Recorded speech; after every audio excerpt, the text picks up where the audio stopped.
If any new joinee is there, I am just admitting them and then I'll start again.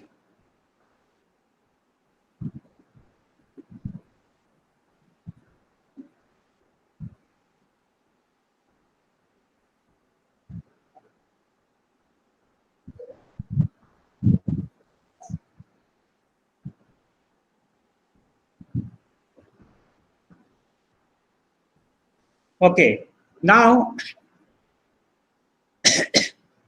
so we have a file system where we basically can store the data. Then naturally the question is raising, then why do you need to know another new system, new software or new system, okay, for storing the data? Okay, actually let's first critically analyze what is the problem with that file system. Then we will understand that it is not sufficient for us. You know that the data is a raw material for any information system. You have to process the data and ultimately generate the output. Okay, and when it is a very small amount of data needed in your program, always what you do was just you store it in to the main memory and do it. But for big application, the amount of data is huge. We cannot only, main memory is not sufficient for storing all the data at a time. And also, you know that the main memory is a volatile memory, so you need to store the data into the hard disk. And for accessing the data from the hard disk, we need the conventional file system, which will help you to read or write the data from the files, your hard disk, and provide that data to your program, and the program will work. Okay. But if you critically analyze it, for small data set, it might be okay. But if it is a big data set, it has a lot of problem. Okay. Or we can say it cannot provide lot of facilities which we generally needed. What are those? Say, mind it, the file system who is controlling barely an operating system. Okay, and that is the reason we call that conventional file system is a primitive database. Okay, but it lacks lot of features. What are those? Say, it is not a centrally controlled data. Now, what do you mean by centrally controlled? That means this data, if you really want to access your file system, a file, particular file into the hard disk, what you are doing, basically you are writing a program, you are just sending the request to the operating system, it is automatically providing you the data. Or if you want to write, again, you're sending the request to operating system, it is subsequently sending it to the file system and do its job. That means how you are controlling in data? Through your program. You are controlling the data with your program. Another fellow is also this maybe controlling the same data with his program. So that means it is not centrally controlled. Individual application is directly controlling the data, and this can cause a lot of issues. What are the first thing is the redundancy of data. You cannot avoid the redundancy of the data in this way. If you do, same data needs to be duplicated in several systems, several files, several systems like this. Inconsistency of data, that is also a basically you can say the corollary of the earlier one, that if you really store a lot of duplicate data in different parts of the system or different parts of the file, then obviously there is chance that there will be inconsistency. Like for take an example that you are giving the mobile number to your placement department, and the same mobile number is also stored into the principal department. Okay, but if you sometimes if you find that they are mismatching, that means you are updating one system or forget to update another system. So this is very much obvious.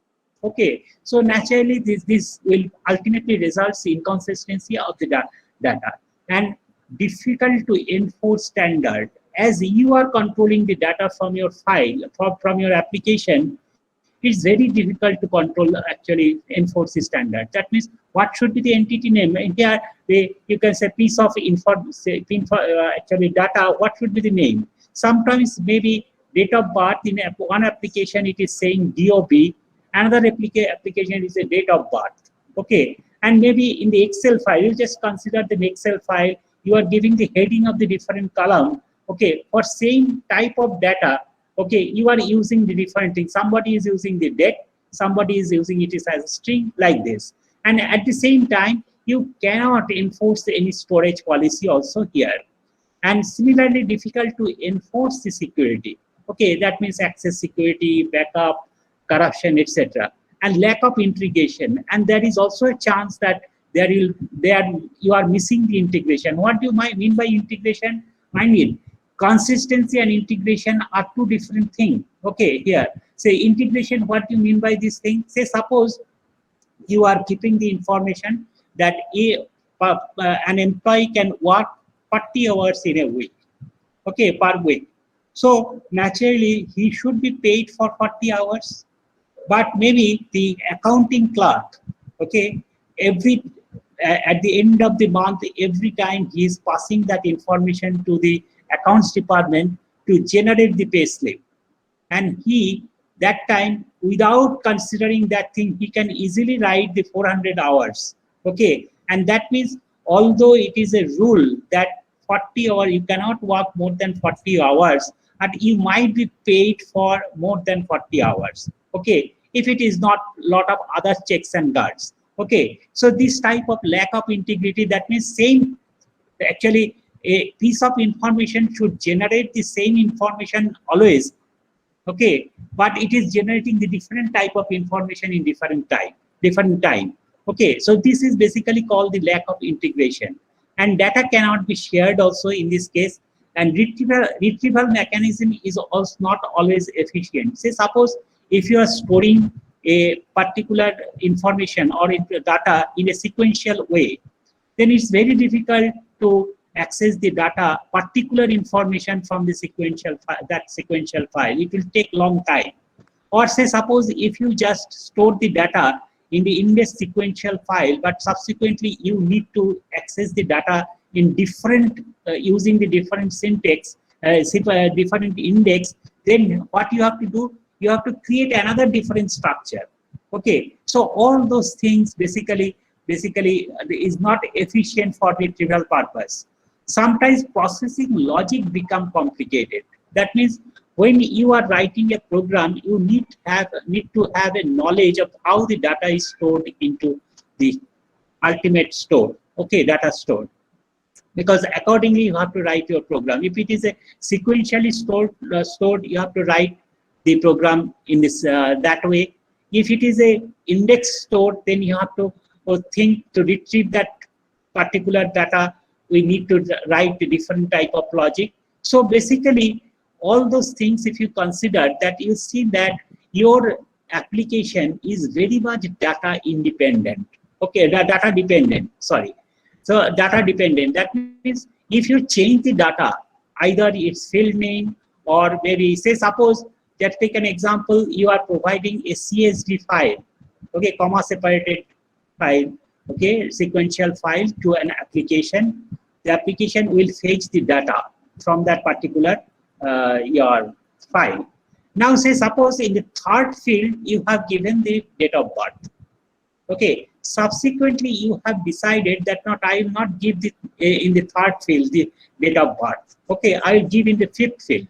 Okay, you can always change that data layout. But what will happen in your program? Your program basically what you are doing, that you are considering that third field is your date of birth. So accordingly you have written the logic. Okay, but now certainly if you change your data structure, your program needs to be changed. So your program is totally data dependent. Okay, and similarly other problem is the concurrency and the atomicity. Hello, I think somebody is, please mute your sound. Okay, Shivam Kumar, Yes, sir. Kumar, you mute your sound. Okay, so naturally what will happen? So these are the problem of the general file system. Okay, if you really overcome all this problem of the file system, we need a data store which should be centrally controlled. Sometimes we call the centrally controlled data store. That means only a single software will control that thing. If your application wants to access the data, then it will talk to that particular single software, and that software will provide you the data. You cannot directly just read or write the data.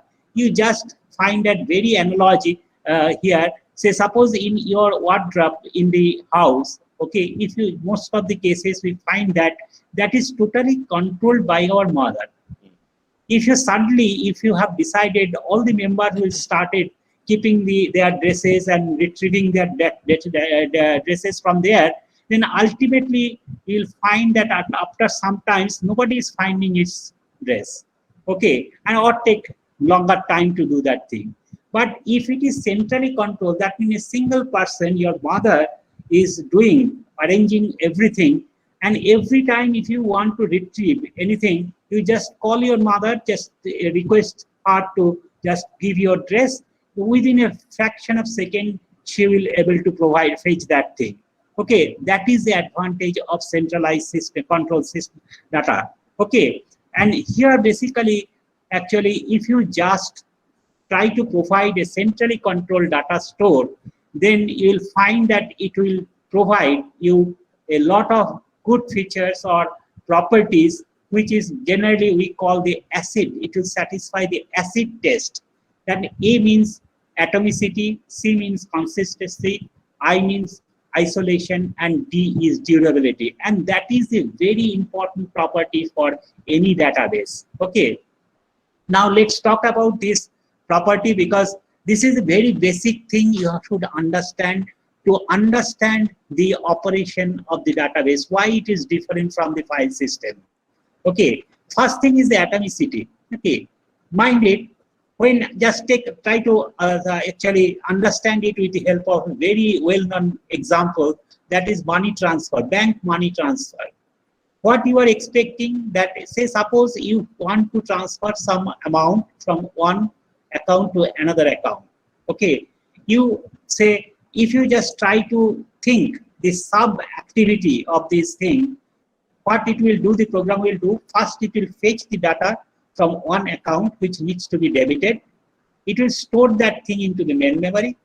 Then it will issue a instruction to update that account by deducting that amount, that we generally call the debiting this account. Okay, and then next step, it will just take that amount and then update another account with that account, that means crediting that account. Okay, and then if all the sub activities occurred properly, then you will find that one account will be debited and another account will be credited. Okay, but what will happen if something happens between that thing? Hello?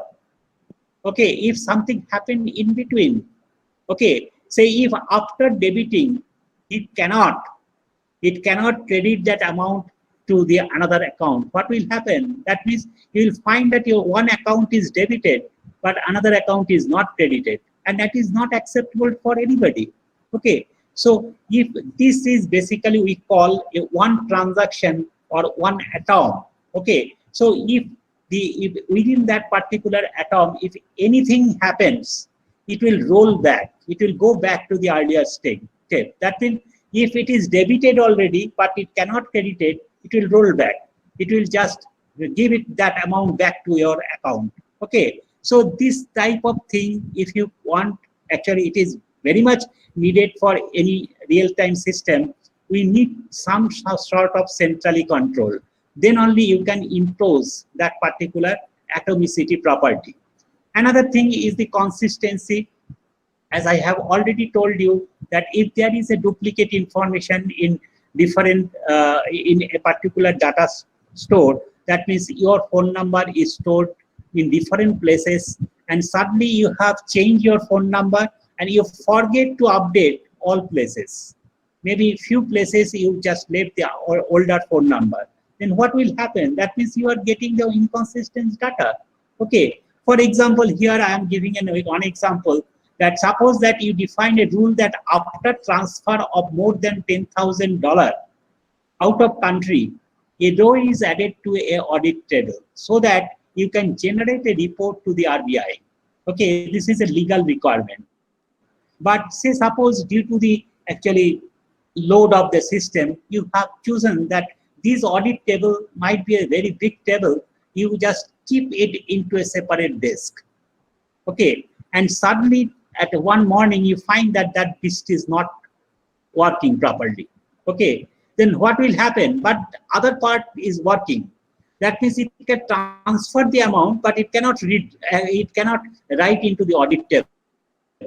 So should we allow that transfer? Definitely not, because it will generate an inconsistency into the system. Okay, so naturally you have to enforce the consistency, and that can only possible if it is a centrally controlled data store. Okay, similarly for the isolation, that is another very beautiful property that which is can only implement if it is a centrally controlled, not with the help of the your file system. For example, you are running an accounting report. Okay, that means you are just reading the accounts, bank account maybe, that and just reporting what is the balance. Okay, at the same time, another fellow, Joe, is transferring the money. What will happen? Okay, whether it will just during, you know that as I have already pointed out, transferring is basically consists of different sub steps. Okay, so during the reporting time, if that reporting program hits the same amount that time, what it will report? Well, it will report the actually balance before the transfer and after the transfer or in between. Okay, actually here the rule is that it cannot see what is happening inside the another transaction. That means another program is the accounting report generation program is a separate program. It is working in a separate transaction. It cannot another transaction that means transfer of an amount cannot see inside that transaction. Okay, so these two transactions is completely isolated, and that is the reason why the reporting, it is reporting either it will report the before the transfer amount or after the transfer amount, because when it is transferring during that process, what is the basically amount in the two different accounts, it cannot see that thing. Okay, so this is called the isolation. Okay, that is also can be implemented only with the centrally controlled system. And another thing is called the durability. As you know that while you are writing the data into the your what is called the hard disk, it takes up time. As soon as you write, just give a instruction to write, it is not directly writing to the disk, because writing to the disk is a time consuming operation. So what it is doing basically, it is keeping all the record into a buffer. As soon as the buffer is full or there is some predefined rule, it will refresh that buffer to the your hard disk. So in between, just say suppose it is just creating the buffer for that record. Okay, it is taking maybe 1 second to fill. Okay, now it will just refresh that thing into the hard disk. Say suppose in between, okay, when the data is still in the buffer, that means in main memory, you have not yet saved into the database your file system, suddenly there is a breakdown.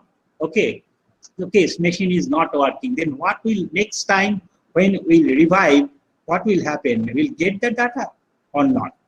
Okay, actually we are facing this problem in regular system, your file system almost on regular basis. Say suppose you have opened the Word file or Excel file and you are working with that thing, and suddenly power goes off. Next time when it revives, we are facing that maybe at the last 2-3 record or 2-3 line is missing. Okay, it is happening because why? Although you are seeing that you have written, but it is not ultimately saved into the hard disk. Okay, because then this type of thing we call that means that part of information which is written at the end, and you are seeing that it is already written, but it is not durable. Okay, if there is anything happens in the system, you can lose that data. Okay, the common common example that, and that is also not acceptable to us. Maybe for your own work, Excel sheet or Word document, you don't mind to repeat that work again and again. But consider an example. Say one person is booking a flight, and that system had already booked a seat, maybe 22A seat number, and he has issued the ticket. Okay, and that time after issuing the ticket, the system broke down. Next time when the application will start, whether the 22A seat will be booked to another people or not. If it really booked the ticket, because if it cannot save the data, okay, into the hard disk, that means, what does it mean? Next time it will find that 22A is still vacant, and the application will again issue the ticket against 22A, and it is be a great problem. But here, if the system provide the durability, or centrally controlled data store is providing that durability property, then what will happen? The next time when it will be up, then automatically it will just refresh the database with all the data which he cannot complete in the earlier phase. Okay, after that it will start, only the application will start. Okay, and that type of durability can be provided if it is a centrally controlled data. In addition to that, if you find that if it is not a centrally controlled data, there are a lot of other problems we can, or difficulties you can face. One is called this, maybe the sharing the data in an enterprise. Okay, if you have a file and you want that it should be globally shared, okay, into the different office of this, maybe employee master. Okay, if you just create an Excel file, employee master, it cannot be shared throughout the world. Okay, so it might be difficult, very difficult. Enforcing standard on data definition and storage policy, that I have already told, and apply the appropriate security, that is also a very difficult thing. Okay, you need lot of other systems help, otherwise you cannot do that thing. Okay, modern database management system can provide all these features. Okay, and need for developing any complicated enterprise application. In the modern database system, basically can provide all those things, and that is the reason the database is so important today for developing any application system. You understand? Anybody has any question, then you can unmute and then ask that question. Otherwise, I will go ahead next. Any question from anybody?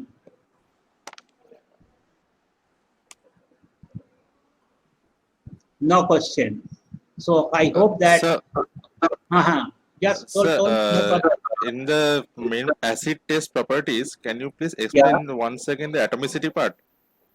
Atomicity part. Okay, fine. See, atomicity means that if you really want to perform a transaction, okay, that should be complete. Okay, that means if there is any point of time it breaks, then you have to go back to the earlier one.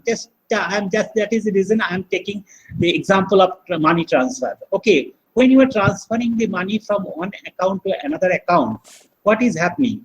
That minutely start thinking that what are the steps you have to follow. Then accordingly you have to write your program. Mind it. What you are doing, you just first access that particular account, get the balance. You are storing the balance into a main memory field. Okay, and then you are updating that record into that particular account. That means deducting that amount. We are calling that it is a debiting the account. Now, the amount which you have already debited, that is in your main memory. Now, with the help of that amount, you have to update another account. Okay, that means increase the balance that much. Okay, which is we call the crediting the account. Sorry. Hey, আমি class নিচ্ছি পরে phone করবেন ঠিক আছে Okay, we are calling that crediting the account. Okay, now if you just consider that it is an atom, okay, we know that atom cannot be broken. Okay, although today is a different story, but if you just consider that is an atom, okay, or we can consider that is a transaction, okay, then what is happening in this side, the transaction, you are doing lot of sub operation. Okay, atomicity is saying that if you in a transaction you need to do lot of tasks, either all the tasks must be done or nothing. That means if any failure is inside there, then you have to go back the earlier stage. That means before transferring stage. Okay, understand? Yes, sir. That is basically called atomicity. So that means you have to, if you just start a transaction, either it must be complete or it will roll back. Sometimes we call it will roll back to the initial state. Okay, and that is basically called the atomicity. Anything else? Anybody has any other question? Okay, then let's start next thing. So we understand that why we need the database, okay, or centrally controlled data store. Okay, now then let's see, that means now let's see, define that DBMS. Okay, actually we are just talking about the centrally controlled, but what is that centrally? Who is controlling centrally? Okay, maybe in the wardrobe, okay, we are controlling my mother. Okay, that is a person who is controlling centrally. But in case of programming area, who is controlling? That means we need a special system, software, okay, which will control everything. And if any actually application wants to access that particular data, which is controlled by that particular system, first you have to send the request to that DBMS, and then if DBMS find that he will be allowed, then only access the data and provide the data. Nobody can bypass the DBMS. Okay, that means you can consider that the DBMS is basically inside, and then it is a layer of DBMS. Okay, if anybody want to enter inside that particular thing, first you have to give a request to the DBMS, and DBMS will fulfill that request. Nobody can directly hit that particular DB. Okay, so DBMS, the basically formal definition, if you just see, a DBMS is a set of software program that controls the organization, storage, management, and retrieval of data in the database. All are basically very important function. That means we have to first organize the data, as it is a very data store is very big data. If it is a very big data, it is very complicated. So first you have to think and you have to organize it with the help of DBMS. That means how many, say in our case, as we are considering the relational database on the how we are basically going to store the whole data in how many tables. Okay, you have to, and what should be the structure of the table, what are the different rules I will apply on the table. All those things we have to first think, and we have to organize those things with the help of DBMS. DBMS will help us to do that thing. And then storage. What should be the storage structure? Okay, what type of file structure we should use so for better performance. Finally, ultimate that data is storing into the file system. So naturally, any type of you know that the file can be organized in different way, storage can be organized in different way, and you have to take a decision that how you are going to store the data. Okay, then management of the data. Management means everything. How will that manage it? That means who will get the access of that thing, and a lot of other things will actually elaborate it in the later stage of the lecture. And retrieval of the data in the database. Then how to retrieve? If I just send a request, okay, then how to retrieve the data and provide you the result.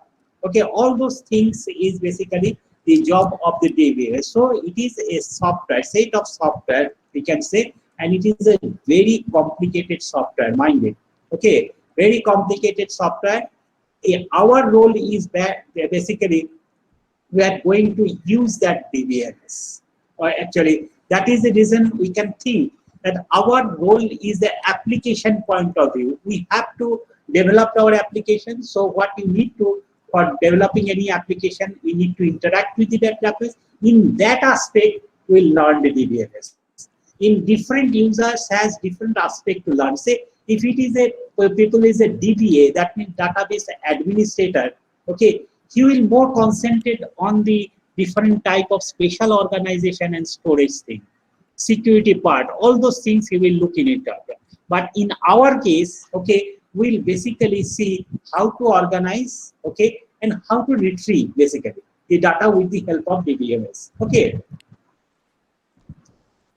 Okay.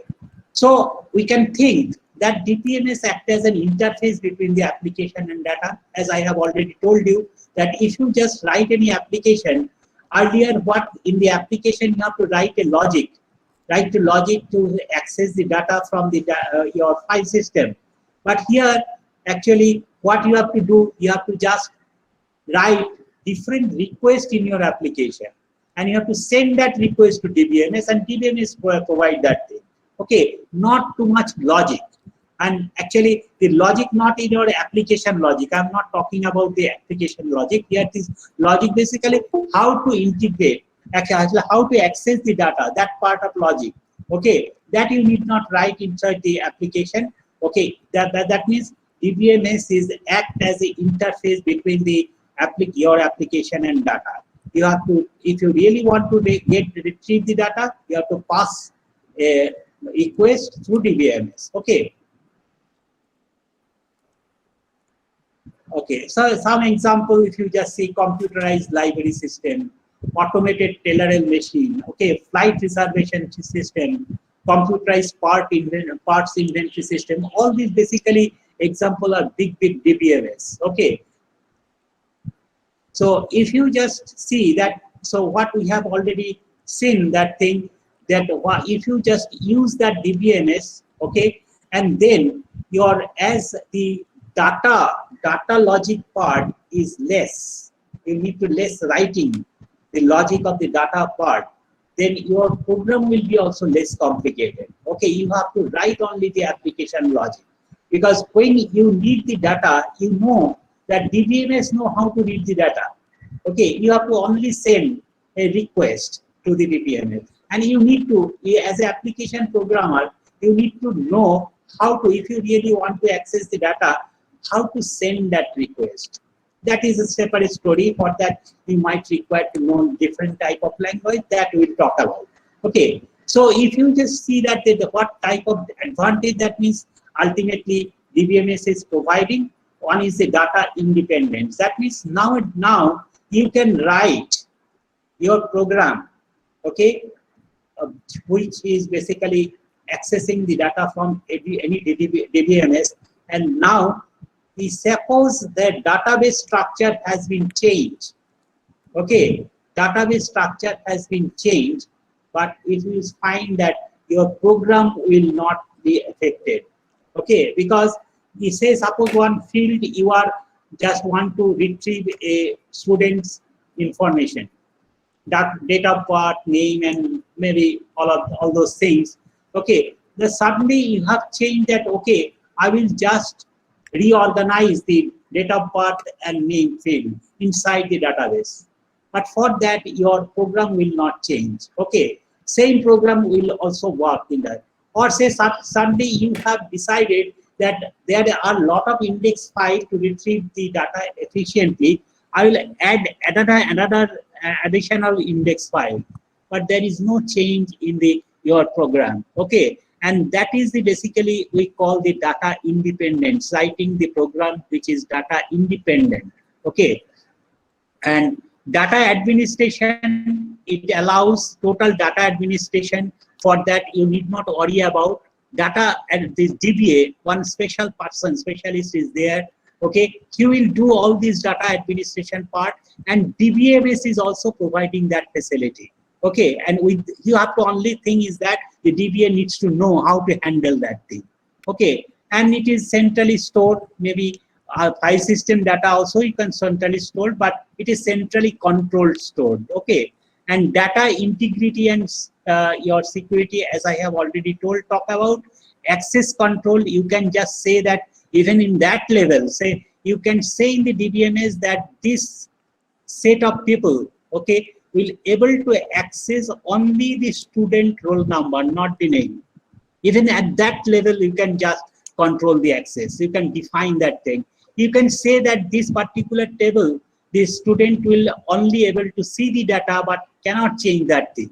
Okay, only faculty can change. Okay, all those the different type of access control they are providing. Only thing is that you have to know how to manage the access control with the help of suitable language which is provided in the DBMS. Okay, reduce application development time, because as the data logic part is completely separate and it is handled by DBMS, okay, entirely, you need not bother about these things. So naturally your application develop time will also reduce. Okay, when you need the data, you have to only know send the request to the DBMS. Okay, or definitely for that you need to know some other things also.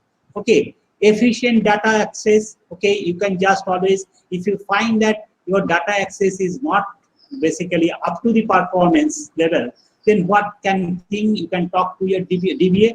They can analyze and they can find that, okay, if you just provide another index on that particular field, your data access may be efficient. You will just do that thing. For that thing, you need not change your program. Okay, concurrent access and recovery, and most of the cases it is almost nowadays is almost actually automatic. You have to only do some setting into the DBMS. You need not bother about in your application.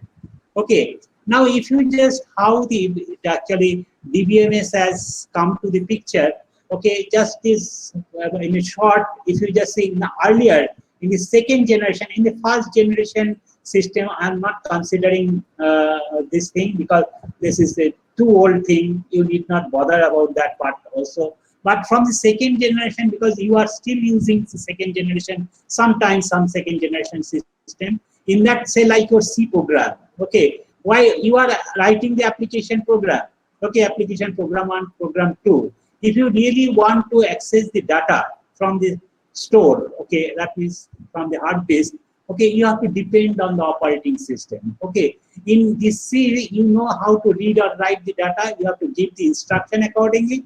As soon as the operating system will get that instruction, it will organize everything. This was the architecture of our second generation system, but in third generation system nowadays, in the top of the operating system, there is another layer that is called DBMS, which I have already talked about. Okay, the DBMS will basically, that means now you see that thing, application cannot directly talk to this thing. We have to pass through the DBMS. And as soon as it is passing through the DBMS, that means you are getting all the features. Okay, all the features, all the properties which has already talked about. Okay, so naturally that is more secure thing. Okay, so this is the basically nowadays we are always following for developing our system. Different type of system, mainly there are 3 different type of database. One is called relational, another is called network, and another is called hierarchical. Okay, actually we are in this course, we are basically talking about the relational database, because nowadays mostly relational database are used, but network and hierarchical database is also there earlier, and they are also used some special purpose nowadays. Okay, so we are not talking about that thing at all, but you should know at least these 2 type of database is there. Okay.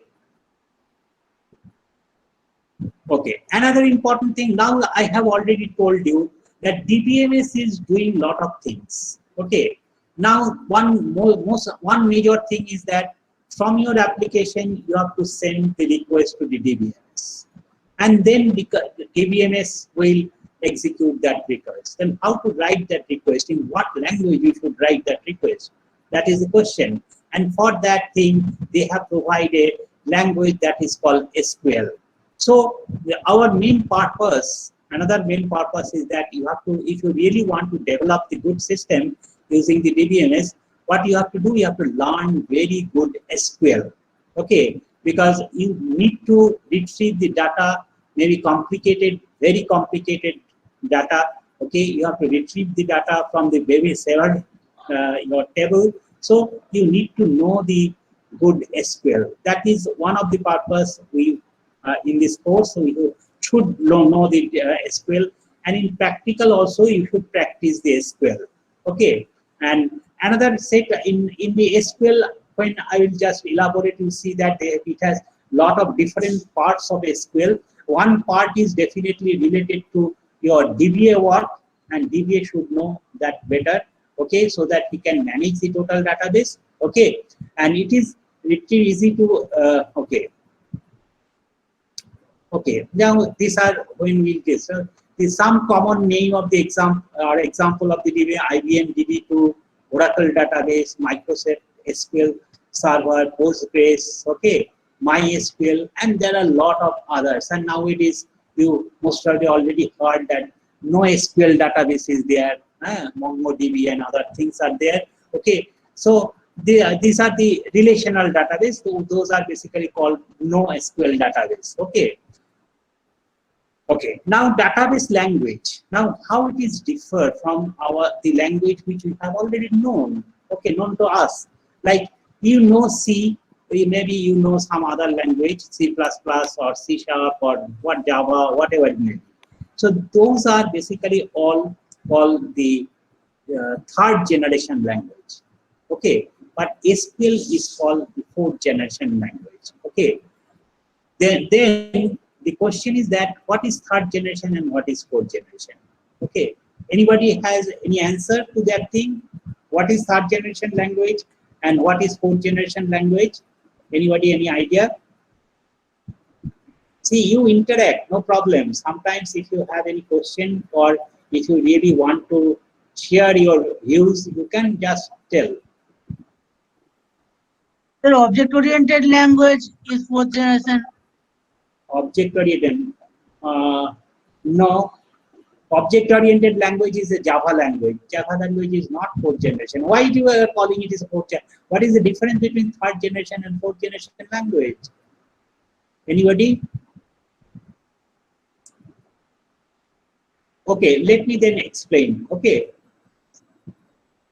See, now it is not your fault that you don't know the answer. Only thing that I really want to know whether you can guess that thing, as it is a new term, whether anything is clicking in your hand. You can try it, no problem. If it is a wrong answer, nobody will mind at all, okay? Because you don't know, so the answer will be wrong, okay? But after, when you try to know, you should know what is the difference. Then only you will remember that it is not a fourth generation or third. You can easily identify a language and tell that it is a fourth generation or third generation. Okay, what is third generation language? As you have already worked with that thing. In the third generation language, when you are writing the code, you are writing the code in such a way, you are telling how to execute that code. Just think about the C. You are saying that you go to you just write a for loop. Inside the for loop, you write a sentence, a statement. Okay, that means lot of instruction. Okay, and when it is executing, that means basically the runtime is executing. It is executing one by one statement. If it is a loop, it is again looping and all those things. So that means how to execute the program. How part is very important. How part you are telling. As a programmer, you are telling how to execute that thing. And after that, what will happen? The compiler will generate the object code and the runtime will automatically, as per that instruction, will execute. Understand? This is third generation. But in case of fourth generation, what will happen? That you need not tell how to execute that thing. Okay, by the runtime. What you have to tell? You have to tell that what I want, not how. Say, suppose that I have a table inside my database, student table. Okay, I want to retrieve all third year student name. That is my requirement. What part? I want to retrieve all the student from that table. I will give an instruction. That means what I, as a user, I want, I have give that instruction to the DBMS. Now DBMS will decide how to retrieve it. Okay, that means from that particular request, it will generate a, which we call the execution plans. How to execute that thing inside the database so that that request can be fulfilled. Okay, and for that it needs lot of knowledge. Not only that, it is not a very straightforward thing. That also will cover when query optimization and other thing little bit. Okay, not in detail, little bit will cover. So how part we are not saying. We are only saying that what we want to do. And there is somebody else which will, from that requirement, what requirement, it will translate the how part and then execute and return to this. And that is basically the job of the fourth generation language. Understand or confused? Any question from anybody? If you have question, you can ask, no problem. So this is basically called the fourth generation language, because the database part, execution part is so complex that you cannot write the how part. It's very difficult to write the how part, very tedious rather. Okay, so that is the reason they have devised one language which is much higher than the third generation language, where you are basically saying that the how part. Mind it, some people are saying that it is a English-like language. That is the reason it is put. It is not so. Okay, everything is almost English type. It is more English type. You can say that thing. That means all the English word we are using. Okay, when we learn the fourth actually SQL part, you see that if you just the meaning of the word is same, almost same as dictionary meaning. Okay. There is no special thing, more or less. Okay, so it is more natural, like natural language, but main thing is that with the help of this particular language, you are saying only what you want, not how. Okay, that is the way. Okay, okay, that I have given something, you can read that thing. Okay, now if you just see that function, okay, of the RDMS, that essentially we can divide in two broad parts. One is called the data definition part, or DDL, and another is called data manipulation part. Okay, that means here, if you just see, when you are, maybe say, take an example, then it will be more clear. If you really want to decide that I will store some information into the Excel, what it will basically do, that you open the Excel sheet, create that structure first. That means might be very simple structure, that you just give a title, every heading field, you just give some heading, every column, and then you start entering the data.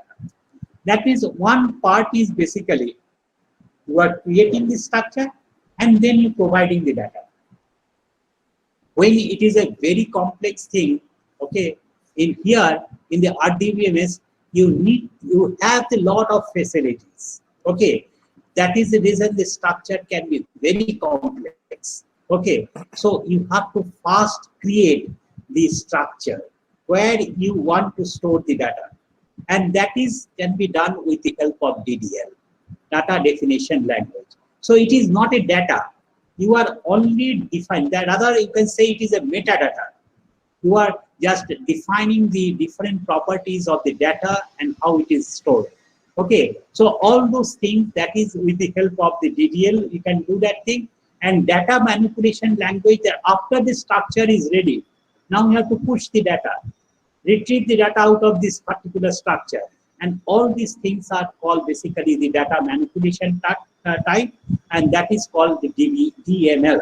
Okay, you have to actually deeply learn both the things, DDL and DML, because while you are just basically writing the application as a working as a application programmer, you have both the role to play.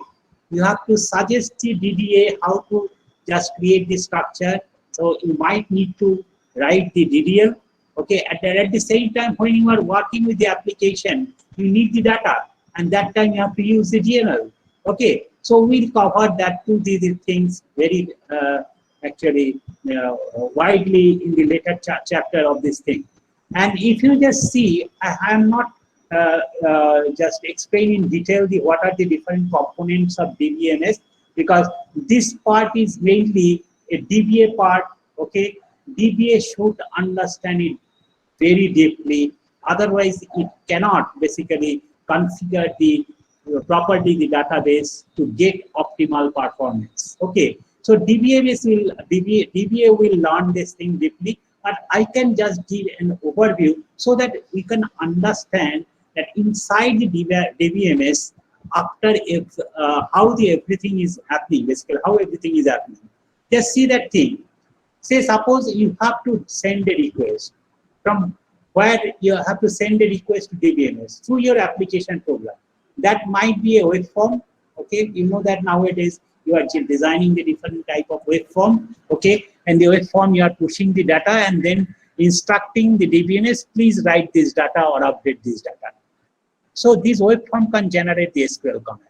Okay. Similarly, any other type of application interface, or directly there are a lot of command line interface, SQL interface, where basically it is nothing but a special type of editor where you can write directly a SQL statement. Okay, and that SQL statement can be passed to the DBMS for execution. We'll see all those. In our practical calls, also we'll use a GUI tool, which is basically nothing but a SQL interface through which you can just issue the SQL for execution in the DBMS. Okay, when you issue that instruction, that will basically you are issuing a SQL command, whether it is a DDL, DML, or any other thing. Okay, but that must be the SQL, because database cannot understand any other language. Okay, as soon as the SQL is come, okay, in this query engine, the total part is called query engine. Query engine will get that instruction. The first module of the query engine, we can say that is a parser module, which will parse that command. Because you know that if you really want to execute any command, it is your duty that whether it is a correct thing or not, you have to judge correct syntax or not. What basically is done by the compiler, accuracy and other thing. Okay. Now the parser will check whether it is syntactically correct or not. Okay, whether what are the different tables you are referring into the SQL, whether those tables exist or not. All those things the parser will do. After the parser will do, then it will just send it to the optimizer. As I have already told you, you have already told what to do, not how. Now the DBMS has a role to generate the how part. Okay, and that is, I have already told that term, that is execution. It will create the execution plan. After it is totally correct, okay, parser find that this particular SQL is totally correct, it will pass it to the optimizer. Then optimizer will generate the optimization plan, query plan. Mind it, optimizer can generate more than one query plan, and then try to find out which one is optimized. Because mind it, most of the cases database contains huge record. Okay, if a particular table contains million of records, okay, by seeing the record nature, okay, it will optimize that query. Okay, say suppose if it is a very huge 1 million record and you have issued a particular query, okay, and you might not, you need not tell any index file. Say this particular database is indexed, that table is indexed in different order for actually boosting the performance. Optimize will decide which index it should use so that it can be actually quickly accomplish that particular instruction. So ultimately, optimizer will pick up the most optimized execution plan, and then it will provide into the executor, and executor will execute that thing. There are a lot of other things: transaction control, buffer manager, recovery manager, and storage manager. They are also very important, because as I have already told you, everything in the DBMS is basically transaction. Either you define your own transaction, or if it is a single instruction, it will automatically treat it as a transaction. So transaction state, okay, where it is, whether it is complete, whether it has started, everything needs to be monitored, and the transaction control will do that thing. Exists the query engine, that means when it is executing, it is basically creating a transaction also automatically with the help of transaction control. Okay, and transaction control is automatically actually monitoring that transaction, whether it is failed or successful and all those things. I mean, if it is a fail, then with the help of the recovery manager, it will try to recover, because you have to go back to the earlier stage. So all those things, that is the reason. Similarly, buffer manager is basically after reading the data, you have to keep somewhere. That is basically buffer manager. Okay, and all those things are very important, but it is also very complex. Actually, as a application point of view, you need not basically too little bit. We have to just define the transaction, okay, and nothing else. Basically, all those things, setting of this, all those things needs to be done by the DBA. So we are not going into the deep here, but you should at least know how the SQL is executing inside the query engine. First phase is that it will parse this thing for seeing the correctness of the query, okay, and whether everything is okay or not. What are the different tables you have reference already exist or not? All those things it will check, and then it will send the request to the optimizer. Optimizer will find out the most optimized query plan, and then it will execute. Okay, and when it is executing, it needs lot of other module help of other modules, and it will take that help and do perform that thing. Okay, I have here a little bit described how when you are basically actually accessing, reading a table or writing a table, what are the steps it is and what are the different modules is helping this. If you're really interested, you can read that thing. Okay, it's not this. Not very important for you, but definitely for knowledge purpose, you can always read that thing. Okay, now come to the architecture of the DBMS. Now, as I have already told you, the DBMS itself is a very complex data structure. Okay, so these two actually, if you really want to just handle a complex data structure, okay, you need lot of abstraction, because if you say, suppose as an application point of view, you need not know everything, because if you try to know everything, then you will not able to write the application simply. Okay, similarly, say like just talk about a big multi-storied building. Okay, if a particular fellow plumber wants to do the plumbing work, he need not understand the total architecture of the building. Only thing is that plumbing architecture part he should learn, and then accordingly, that means where he should lay the pipe and all those things. Okay, that the user requirement and all those details, not the total architecture. He will not able to understand that thing, and ultimately what will happen, that he will not able to work at all. Okay, here also, as it is a very complex thing, this architecture is very there are different level of abstraction. Okay, and you only need to know that part to work in that thing. So in accordingly, we can, that the 3 level of abstraction we generally used. Okay, sometimes we call the 3-layer architecture. One is basically called the logical or external view, another is conceptual view, and another is internal or physical view. Now, logical or external view, say suppose now 3 type of user, if you just see in the device. One is end user. That means you have developed a DBMS and end user wants to talk to DBMS. Okay, but he do not know basically the SQL and other thing.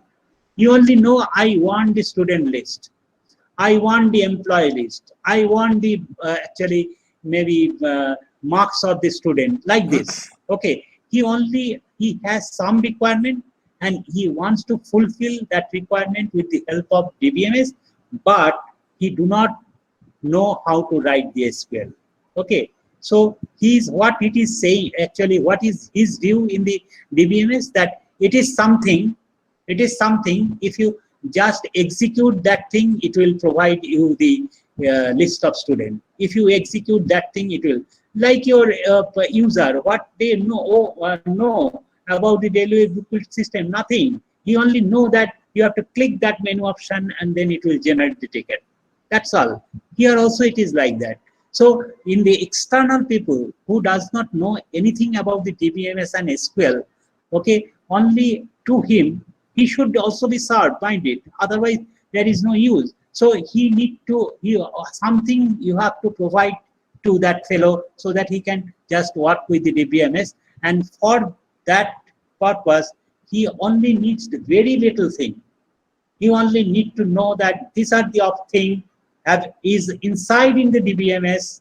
Okay, you have to, if you really want this thing, you have to execute this thing. If you those is basically for him, there is a logical view, or we call the external view to that people. And this conceptual view is that you people, what you have to design the database and you have to manage the data inside the database. So you have to know the little bit more about this thing. In the conceptual view, if you just see that in your view, what is this? But you can think that DBMS is nothing, a relational DBMS, not the other DBMS, is consists of lot of tables or relation. Okay, you think like this. Lot of table, and every table has some related table, maybe some relation with other table. You have to think the DBMS like this.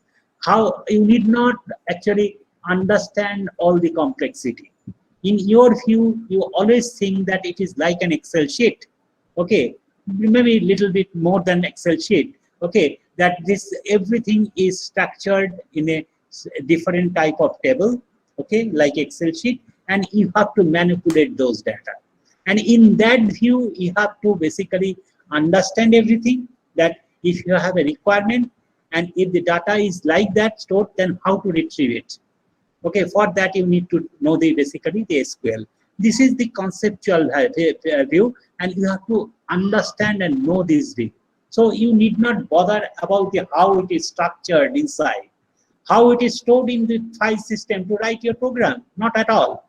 Okay, and that is basically the conceptual view, and you need that thing. And another is internal or physical view, and that is basically more prominent when you find that there is a performance bottlenecks. Okay, you have stored the data, okay, using the default parameter and all those things of the DBMS. Okay, it is storing there, but after storing the data, when this data is huge, you find that you are not getting the required performance. Then you have to look into the inside structure. Okay, then you have to suggest something, and that is the role of the DBA. Okay, and that is the reason they have to think that actually how many indexes are there, how this actually structure of the table, whether you need to divide the structure into two different parts and all different other things. Okay, and that is basically called the internal view. And this is basically called the three-tier or three-layer architecture of this thing. So if you just see here, I'm pictorially trying to represent that thing. Say suppose we have a DBMS. Okay, now says external, we call it as an external schema. Okay, that means external view. Okay, this is for basically the external people or external user. Say they only want that I want the student with ID, name, and level. He did not know where there is a student field actually table or not, although only his query is this thing. Okay, okay, he is basically accordingly he will issue a command. What command and how we will provide that thing, that we will discuss later on. Okay, so he will do that thing. Okay, and the conceptual view, so in this way, say here if you just see that the grade is stored in one table. Okay, and he basically, somebody is basically wants to know the grade and he issue the command. Okay, here if you just see that he want to know the student ID, name, and level, but in the student table there are a lot of other things. Okay, but he don't bother. Okay, he just issue a command, he will get that thing. Okay, in this here the same thing is issued, but He is only need ID, name, and health insurance, nothing more than that. Okay, so mind it. That means if a table is lot of things, lot of information is there, but in to him, to the external guy, he is not bothered how different other fields are there are and all those things. He only issue this command and get this thing. He's happy with that thing. But you people, when you really want to design the database, you have to actually develop the complete table. So you need not all the detail of this thing. Okay, so that is the reason this is basically the concept we call the conceptual schema, and you people need to develop this conceptual schema. And hello, anybody wants to talk to anything? Any Sir? question? Any question? Bolo. Sir, SQL is a high-level language. Yes, definitely. Fourth generation language. We have already discussed that thing. Definitely high level. Which one is low level language? We know. Anybody knows low level language?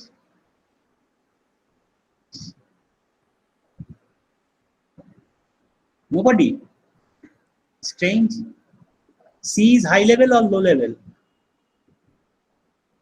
High level, sir.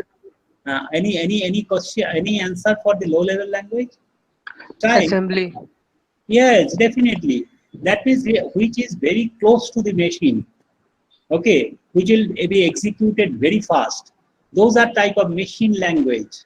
Ultimately, everything needs to be translated to the machine language. So most lowest level language is the machine language. But it's very difficult to write the machine language. It's very cryptic. Okay, and that is the reason nowadays we just write little bit higher language. Most after the machine language, next level is called assembly language, and these two things are basically considered at low level language, and after that everything is high level. Okay, that is not very close to the machine language. Basically, somebody needs to convert it. That is who is converting? Compiler. Compiler ultimately compile and develop the object code that is basically in the machine language. Understand? So all other things are high level definitely, and here SQL is also high level. But as I have already explained to you, it is high level as well as fourth generation language. It is actually it is different from other third generation language. You please try to remember, because when you will work with the SQL, you will understand more why I'm telling that thing. Okay, so you will understand more also that time. Okay, let's go to the presentation. So, and this is so basically the conceptual. Your work is basically with the conceptual schema.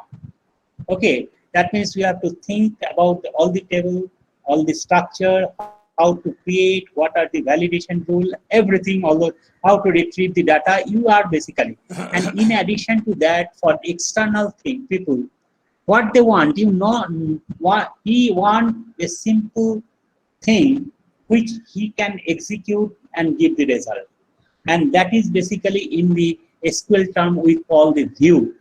Okay, will create, and that who will create? He cannot create, because he do not know anything about the SQL. Okay, so you have to create that view and store it into the database, and he only know that to satisfy his requirement, he has to execute that view. That's all. Okay, so everything you have to do, okay, and the view is basically providing the external actually interface to the external people, that means in the end user. If the end user wants to know that something else, then he can. Most of the cases, most people do not interact with the view at all, okay, because they have little different type of application which is totally menu driven, and with the help of that thing he is doing. But if in addition to that, if any external people wants to interact with the database, you can always provide the view to him. That means in his view, that is the structure. He did not know anything. Okay, in that view, how to retrieve the data, you have specified. Okay, maybe by join from 3-4 table, you are collecting the data and providing that thing to this. the external table even do not know that it is accessing the data from 3-4 table. He need not know. He will only get the result. Okay. So that type of view is basically for that purpose, and you have to develop only external people or end user will use that thing. And most of the cases nowadays, they are using the application to interact with the database, not views. But still, you might require that thing. You also need to know how to basically write those views. That will also cover in practical class also. Okay, so this is the first part of introduction of the database. Next, I will go to the next thing.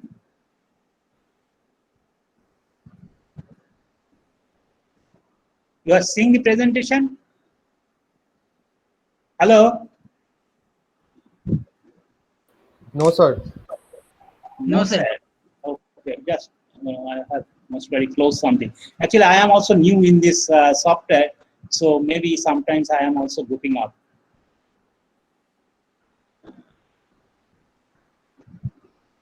So you are getting now? Yes, sir. Yes, sir. Okay. Okay. Now let's start the next part. Now the question is come. We understand what is database.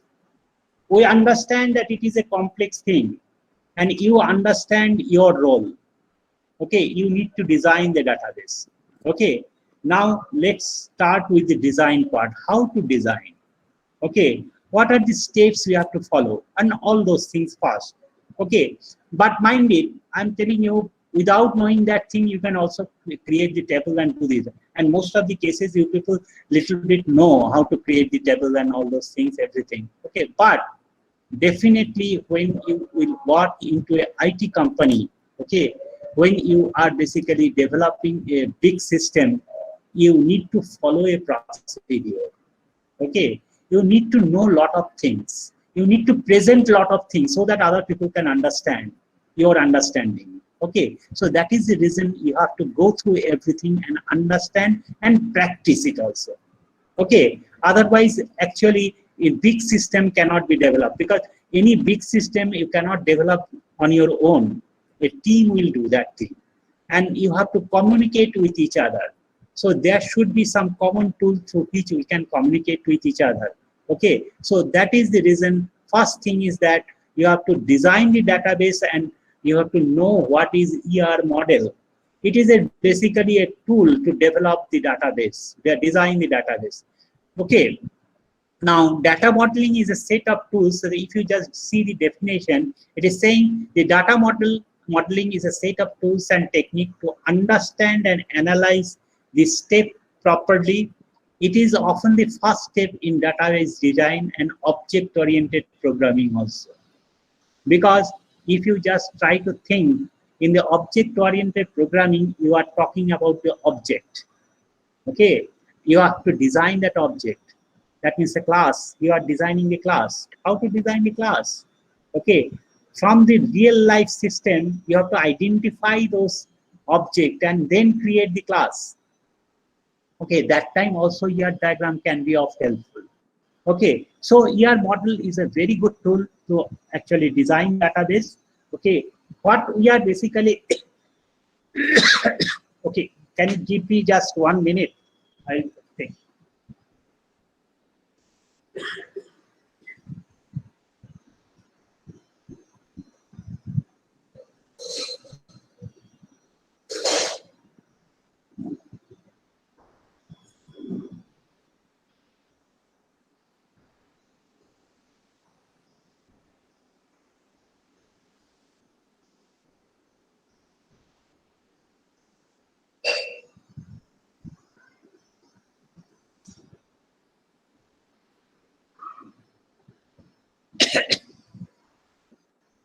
Okay, ER model is a very good tool.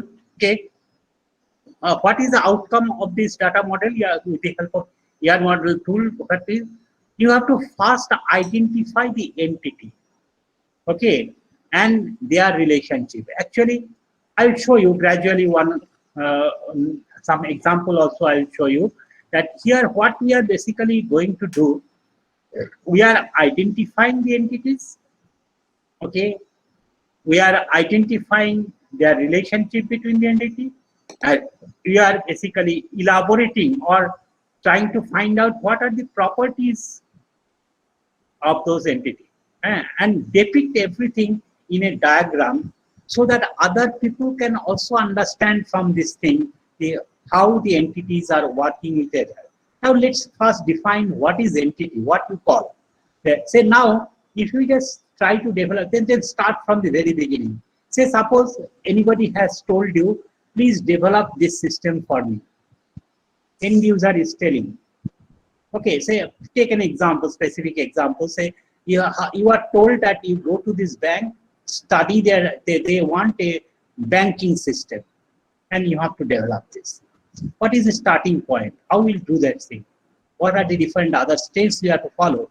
What you will do basically, you will go to the bank, start talking with the user, trying to find out their requirement. First minded, you might not know what is banking at all. Still you have to do that thing. So that means you have to understand everything. You have to get the lot of knowledge from them, understand everything, and map those knowledge in your view. Okay. Now first say I am just say in any application design phase, or if you really want to develop any application, there are basically in any application there are two parts.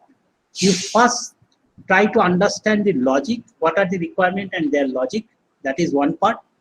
And another part is what are the data involved. That is the most important part.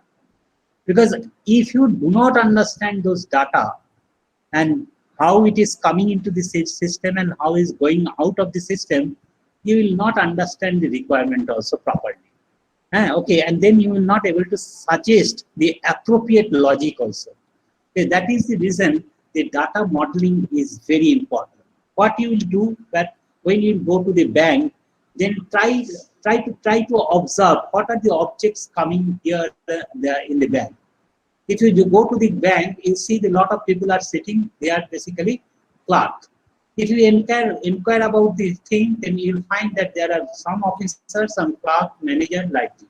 You understand these are the objects which provide you the information in your data.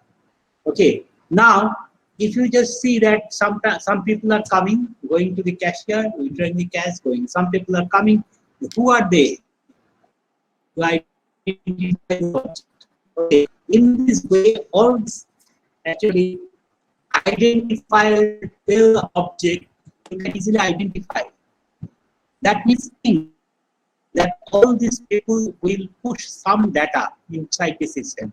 That means you have to inquire what are the different type of data they will provide, which you have to store into the system.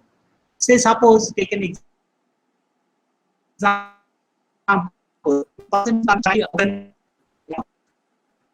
Okay, you know, really after studying the total thing activity, you understand this account holder.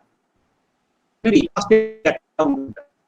Okay, now you can analyze his form to try to understand what are the information they are providing, his name, address, stage, and a lot of the other things they are providing. So those are the properties of that. Then we call that this is one entity of the system, and they are providing this.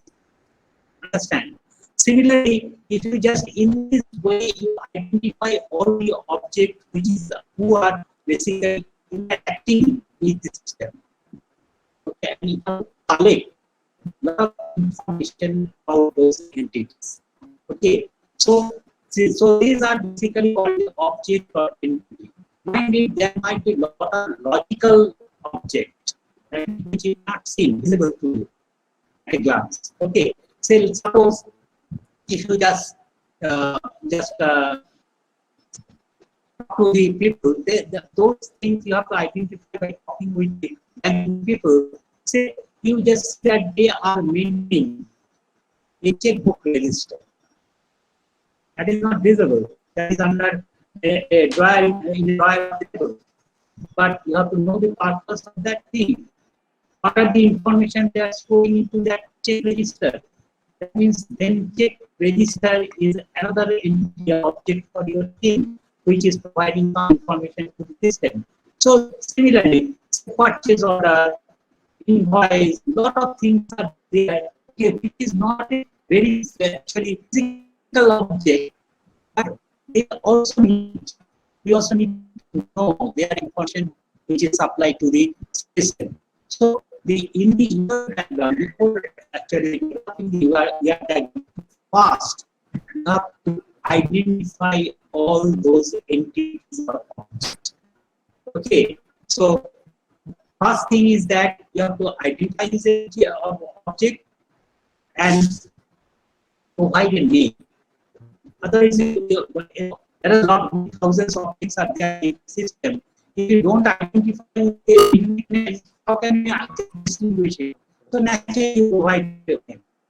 Then, what the information they are basically supplying, we try to understand that thing and define that thing and define it type of it. Okay, and maybe some so that is that you can call that object. For every suppose your date of birth. If it is a date of birth should not be less than 5. So if anybody keep date of birth, the picture is less than 5 marks. So all this rule you have to because all those information ultimately implement when you are developing your system. So all those that means the identity object and I actually collect all properties of it and different constant related object. And then the relationship. If you just see the account to the bank, just open the account. You can see the account. It's not physical, it's a logical account. And if you just the account has if it is settled, what is the savings bank account or not, what the balance of it, what are different transaction account, and a lot of other things there. Okay, and so naturally you have to identify another object which is account. What is the relationship between these two things? So you have to identify if there is a relation, you have to identify what here you will see one holder come with a lot of accounts. Some are fixed, some are active. One holder, but for that means one to many relationship.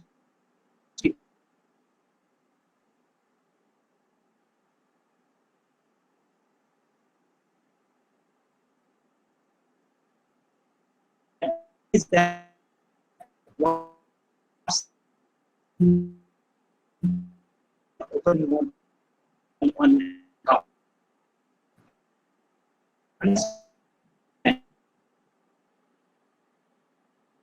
Particular person, you will not able to properly write your query. Okay, because if you write the wrong query, then what it will happen in this report, all the fixed deposit will be also shown for that particular person.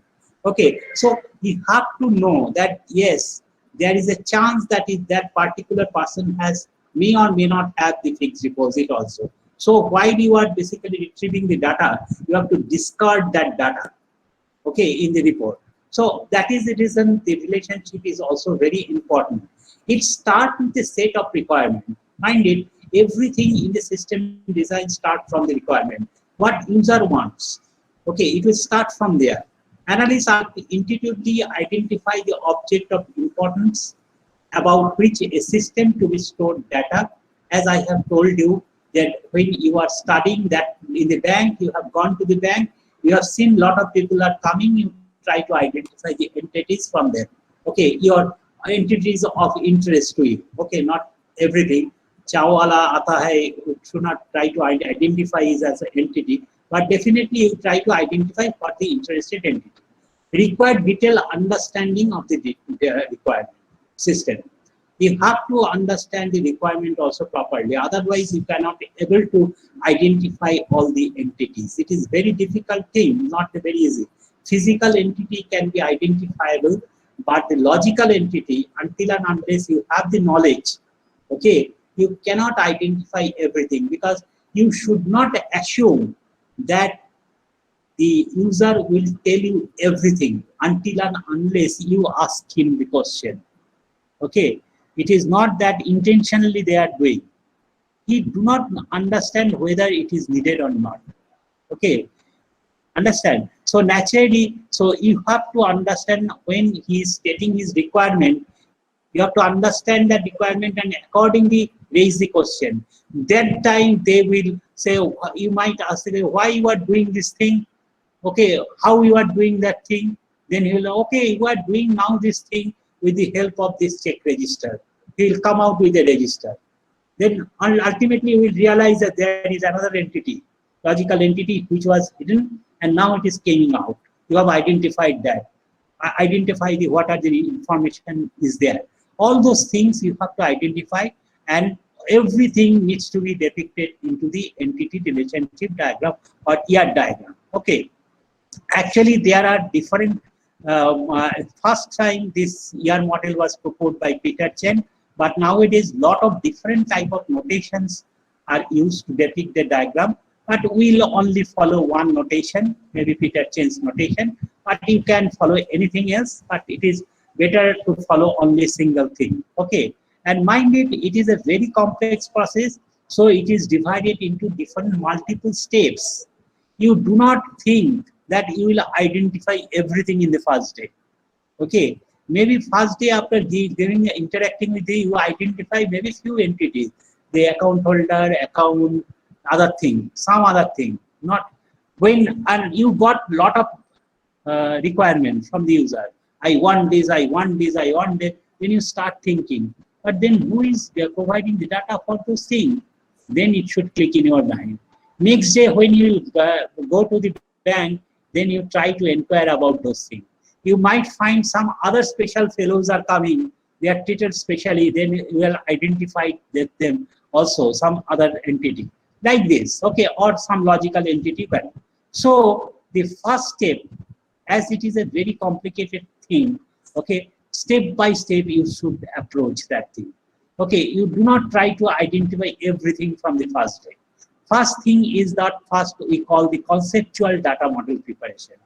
At this stage, what you are doing, basically when you are just doing the requirement analysis, only identify the entities and relationship. Just see that thing here. I'm showing the entities. Okay, inside the entity, everything I am just depicting with the help of a notation that this is a entities. This is a time, product, sell, store, like this. Okay, but inside it everything is blank. That means I am not trying to identify anything inside it now. I only identify the entities. Who are the entities in the system who will provide some data and how they are related. And the relationship I am showing with the help of some line. Okay, I will just explain all those things there, later. Okay, so in the conceptual model, you try to only identify the entity and give a unique name and try to find out the relationship between these entities. Okay. The next step is we call the logical data model step. So maybe actually maybe after the completion of conceptual model, you might identify maybe 10 entities. It does not mean that next day you are not able to will identify another entity. It can happen. Okay. So first start with that thing, identify and try to elaborate it. Okay. Try to find out in more detail about this entity. And in this process, you might encounter that you have identified more entities. Okay, so the next logical data model preparation, we call it is a refinement of the conceptual model. That means you are refining and adding something more. What are the things you are adding more? That basically inside the entities now, you are trying to add its different attributes, that means different data element which will be provided by the entity. Say account holder, as I have told you, I am providing the name, date, birth, address, and all those things. So all these fields you should write inside the entity. That means these are the things. Mind it, here also at this stage, I'm not saying the what type of data. That means whether it's the integer, whether it's a date, whether it is thing, maybe most of the cases data are very obvious. In some of the cases might be difficult. Okay, so don't try to bother at all. Okay, only you try to try to understand the meaning of the data element, what is its use. Okay, and try to just actually in your practical class when we do that, when we are not creating basically database.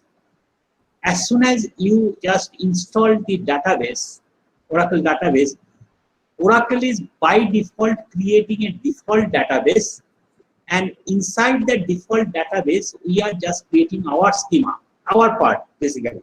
You can say they are providing a big database, and that they are there. But because why? Because for creating the database you need to provide lot of configuration parameter. Okay, say buffer size, okay, how the table will be distributed, lot of these things. And for doing that thing, we need special knowledge. That is basically called the DBA knowledge. Okay, and as we people do not have that thing, we always choose the default one, because the database provider also know that it is DBMS provider, also know that it is very difficult for the common people to know all those things, everything. Okay, and that is the reason by default they set those parameters. Okay, and accordingly we just use that thing. But still, if you think that because you are working in a team, if in your team there is a DBA, after studying the data, it suggests that you need to do this type of thing, you can just specify that thing at this stage also. Ultimately, what will happen?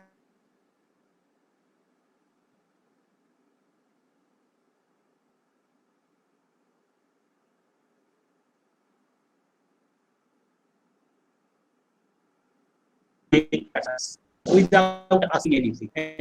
Okay, so this is the basic ER diagram. We will follow these phases and ultimately do that thing. From next day, we'll elaborate the ER diagram, how to design the ER diagram, and actually for that, what are the different things we need to know. And after that, we just try to understand the ER diagram with the help of some example, and I will also circulate few more actually example with answer, so that you can totally understand what is the ER diagram and how to develop it. Okay, you have any question, anybody? Sir, DBA, sir, what is DBA? DBA is database administrator. That means they are some special category of professional who have all those knowledge, okay, how to basically tune the database. Sometimes we call tune the database. For that, in addition to SQL, you need to know a lot of different type of setting of that particular database. For that, you have to read the different manual of that particular database and all those things. In our course, basically, we are not covering the DBA part. Okay, because DBA always needs some special knowledge, and one, mind it, maybe the DBA of one database DBMS may not perform the work of DBA of another database DBMS. He might need to just actually improve his knowledge for working in that particular database, and that is the reason we are not covering the details the DBA part here. Okay, any more question? I answered your question. Hello. Who is this? Pranay. Okay. Anybody has any question? Sir, will you be sharing these PDFs with us? Oh, definitely, definitely. I know that difficulty. Actually, every year I share my document with you, with the student. It's not that I am not sharing. I will, the first note I will, as soon as I complete one by one chapter, I will send that note so that you can study that thing. In fact, in this pandemic situation, it is very difficult to actually collect the books and all those things. And I hope that if you understand, because it is a note, not a textbook. So I have actually reading a lot of materials. I have my some work experience, earlier work experience, everything I have gathered and tried to provide it, so that You need not read lot of things, but still get lot of other knowledge. Okay, and that is the reason I always advise that you please read that note, understand it, and after that, if you really want to improve your knowledge, you can consult any book. I have no preference. Okay, book preference is yours. If you like any book, you just do that thing. You just read that thing, no problem. Only my request is that you read this thing properly. If you have any question next day, you ask it. I don't mind to do next day. Okay, so I will answer all this thing, and in this process, I actually think that you will definitely able to work with the database. Okay. Yes, sir. Okay. Anything else? Anybody has any question? Okay, then I will conclude. Okay, I will request, already I have sent a mail for to you also. I would request you, please, you collect your password for your what is called your Heritage IT ID. Okay, and from maybe next day, I will just send you the invitation. There I will mention that thing. If I cannot able to incorporate all this thing, from the next to next day, I will switch over to the Heritage IT ID. Okay, and I would request all of you, you please open your Gmail with your ID. Okay, and then open your email with your ID, and then join the Google Meet. Okay, you know that when you are in the Gmail, there is a Google application button upside. Okay, there is a Google Meet. You click that thing. Then what will happen? Automatically, your ID will come here. Okay, from which ID you are basically joined. Okay, and then I can just prepare your attendance list. Okay, today also I have taken the attendance because I have already loaded an add-on into this thing, because you know that the Google Meet, there is no facility of attendance recording, but I have already loaded on one this. I am seeing that 63 people are already attending. Okay, so I have all the mail with me. So on the basis of that thing, I will give your attendance. Okay, anything else? Sir, Bolo. Sir, how our lab of DBMS will be done? Oh, that is a very important question. That still I don't know. But what I will do, I will request all of you, because DBMS without lab, it is totally incomplete thing. Okay, so that is the reason I will request all of you, if you can, okay, if you load Oracle SQL Developer, there is a package, SQL Developer, and Oracle Express Edition. First you load the Oracle Express Edition and the SQL Developer. Okay, SQL Developer is basically front-end tool to access the Oracle or any other relational database. Okay, because in our lab we have that type of setup. Oracle Express Edition is a free software. You can go to the Oracle site and download this thing and install it. It's very easy. You just follow one guideline they have already provided. Maybe in some class I will explain that thing also. Okay, just let actually execute 2-3 more classes, and then when we start the SQL part, then side by side I will also do some theory session on the practical. So that, and I will circulate that note also, so that you can just write it that thing, because we really do not know when the practical will start. Okay, if you are interested, you can start that thing at your home. And if you face any problem, definitely you can share your screen, you can talk, you can just resolve the query, no problem. Okay, so I will do that thing also side by side, but it will start slightly later part when I will start the SQL part. Okay, in the meantime, I request you, all of you, if you can, you please download the SQL Developer and SQL Express Edition, Oracle Express Edition, because it is a free. Okay, and it's in your machine. First, download the Oracle Database XP RPM. So maybe you want to talk to anything? Hello? Okay, anybody, any other question? Okay, then goodbye. Okay, stay at home and stay safe. Okay, Thank you, sir. thank you. Thank you. Thank you, sir. Thank you. Thank you.